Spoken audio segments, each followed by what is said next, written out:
Quinn considered this entire charade to be ridiculous. He knew the tablet Jane held already had all the information on him from his previous school. They knew he had never possessed an ability. They also knew his financial status would never allow him to buy one. Yet, Quinn struggled with answering her question. He'd done research before coming to military school. Unlike Peter, he knew the military gave all students without an ability their first ability book. Everyone received a level 1 Earth ability book. This simple act indebted students like Peter to the military. The military also held nearly all the Earth-type ability books and the corresponding skill books. If Peter wanted to get stronger, he would need the military's help to do so. If he ever crossed them, he would be helpless. Only yesterday, Quinn would have accepted the bargain. An Earth ability was useful, even if he never grew past the initial book. Earth abilities were helpful in the construction industry, even at lower levels. With a book like that, Quinn could have a future. Unfortunately, that plan was no longer possible. Quinn already had an ability, even if he didn't know what it did yet. If he accepted the Earth ability book, he wouldn't be able to use it. It was useless to him. The tablet in Jane's hands reminded Quinn of something else. The military kept tabs on everything. If he took the ability book from her, they would expect him to use Earth powers sooner or later. There was only one option. Quinn took a deep breath. I don't have an ability.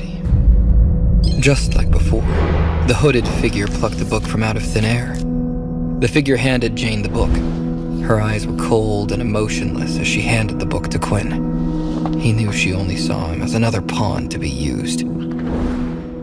Quinn took the book from Jane, uncertain of what would happen next.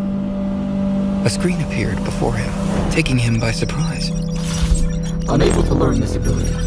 Would you like to convert the book into 10 XP? Quinn had expected the system to display the first message, but the second one took him by surprise. He wanted to take the book for the XP, but he knew there would be too many questions later. Quinn handed the book back to Jane.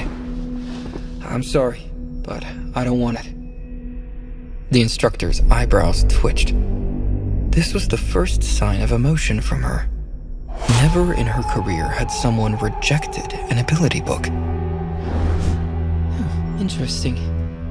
Give me one moment. Jane walked away from them.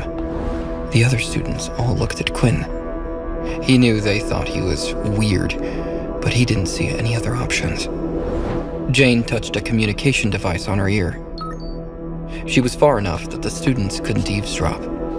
She spoke as soon as the line connected. A student by the name of Quinn Talon denied the ability book. I await instructions on how to deal with this outlier. A long pause followed from the other side of the line. She began to speak again when a voice interrupted her. No need to force him. Let him take the test and report back if he shows promise. The man on the other end of the line hung up before Jane could say anything else. He wondered who this Quinn was. Would he prove to be an interesting student? The man checked Quinn's file for clues. It left him more puzzled. The student had no ability. He also had no connection with the pure faction. The man leaned back in his seat, smiling to himself. Let's see how long you can survive in this cruel world without an ability, Quinn. Sooner or later, you'll come crawling back to us. Jane adjusted her suit and headed back to the group of students. Apologies for keeping you all waiting, Jane noted stiffly. Then she turned to Quinn. Although you don't wish to accept the ability book, you're still required to take the test. Quinn found this to be quite a bizarre request. Why make him take the test? Did they just want to humiliate him? Quinn knew this had to be it. They wanted to make him feel small. Maybe then he'd come begging for an ability book. Please follow me. Jane walked away from the group again. She took Quinn further out onto the field. Quinn noticed huge craters and burn marks on the ground. They looked to be recent signs of combat.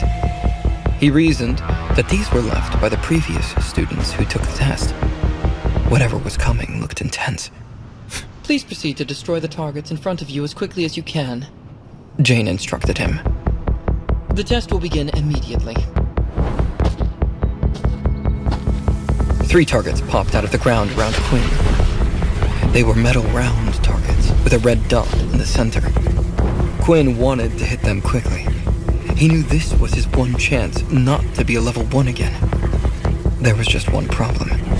He couldn't see a damn thing.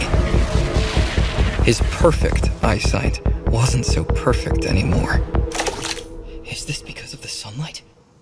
Quinn couldn't waste any more time thinking about it. He had to act. Quinn ran to every target, hitting them one at a time.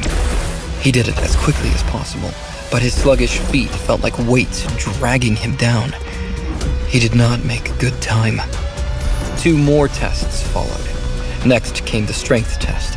All he needed to do was punch a machine that measured his power. Quinn gave it his best shot. He hit the machine with all his might. The machine vibrated for a moment. It made a small beeping sound. Quinn waited with bated breath. This would determine his future at the school. The machine finally displayed a number. Jane noted the number down on her tablet. Strength score 5. Quinn cursed under his breath. He needed to do better with the last test, otherwise he'd be bullied all over again. A circular machine appeared out of thin air. It hovered above the ground in front of Quinn. Holes appeared all around the machine. Quinn had no time to figure out what was happening. The test started. The machine fired holographic spikes at him. Quinn had to dodge the spikes for as long as possible. The machine got faster with every second. Quinn felt slow. He couldn't catch his breath. A moment later, a spike hit him straight in the chest. The machine whirled to a stop. Jane noted something on her tablet. Agility score 5. Quinn heard the words. He knew what it meant. He'd be a level 1 again. Still, part of him wondered, was there a link between how the military scored him and how his system worked? Every score he received matched exactly with the stats his system provided him. It couldn't be a coincidence. Quinn sighed. He knew his scores would have been doubled if he had taken the tests at night. He wouldn't let himself feel dejected. This just meant he'd have to take the tests again. Next time, he'd make sure it was nighttime. Jane nodded, putting the tablet away. Quinn Talon, your power level is that of a level 1 ability user. Quinn clenched his fist. He walked back to stand with the others. He knew the days ahead as a level 1 user would be harsh. He vowed to himself that they would also be short.